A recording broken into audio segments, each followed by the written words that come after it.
Hey there, everyone. Many of us grew up as outcasts from what most would consider the normal social groups. But even if you were one of the quote unquote cool kids, I feel like we've all had those moments where we felt like who we are and what we contribute isn't important. In fact, this way of thinking isn't even restricted to being young. I've talked to plenty of people from different age groups that have expressed in some way that what they do doesn't seem relevant. If you've ever questioned why you should bother doing something because it doesn't seem to matter to other people, you know what I'm talking about. While this negative view can put a damper on many activities, when you start to apply it towards the larger parts of your life, it can become dangerously influential and drag down everything from your performance and the quality of your work to the motivation that drives you to try it all. Feeling like an insignificant part of a whole is a depressing way to view yourself, and the thing about depression is that it's a dangerous spiral. You feel bad, then you feel bad about feeling bad, then you feel bad because now you feel worse. It's a brutal cycle that can be hard to avoid and even harder to escape. However, some time ago, I had kind of a revelation about the idea of individuality and how it relates to the whole that I think will help. There's a poem by John Donne titled "No Man is an Island" that implies that people aren't individuals as much as they are parts of a whole. It also mentions how the whole is diminished if any one of its pieces is removed. Now, I for one place great value on the uniqueness of each person I meet.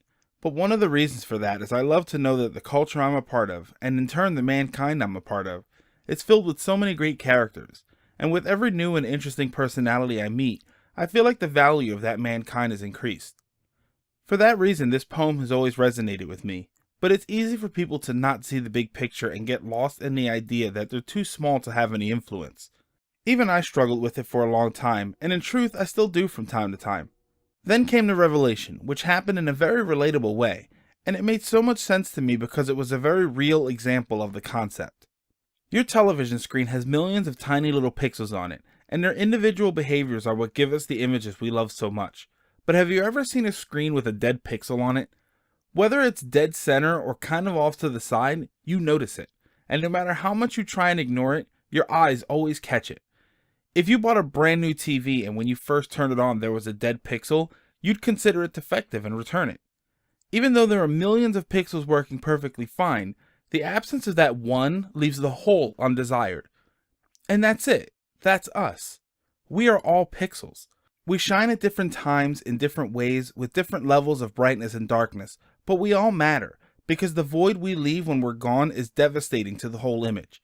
When I put it in that context, the message of the poem made so much more sense to me than it already did. The next time you're feeling that what you do and who you are doesn't matter, just try to remember that you're a part of something greater. You matter as an individual, but you also matter as part of society. Maybe this is just one of those times you don't shine as bright, but you'll shine again, and when you do, you'll remember that the picture is complete because you choose to remain. If you need a reminder, just turn on your TV and see what happens when millions of tiny little pixels work together to create a colorful and amazing image. If you realize that it wouldn't be the same if even one of them was missing, then you'll understand how important you are to this amazing image that we call life. I'd like to thank all you beautiful pixels for listening to my thoughts on this subject. As always, if you like what you heard and found it helpful, or if you think it might be helpful to others, please like and share this video. Thank you very much and have a great night.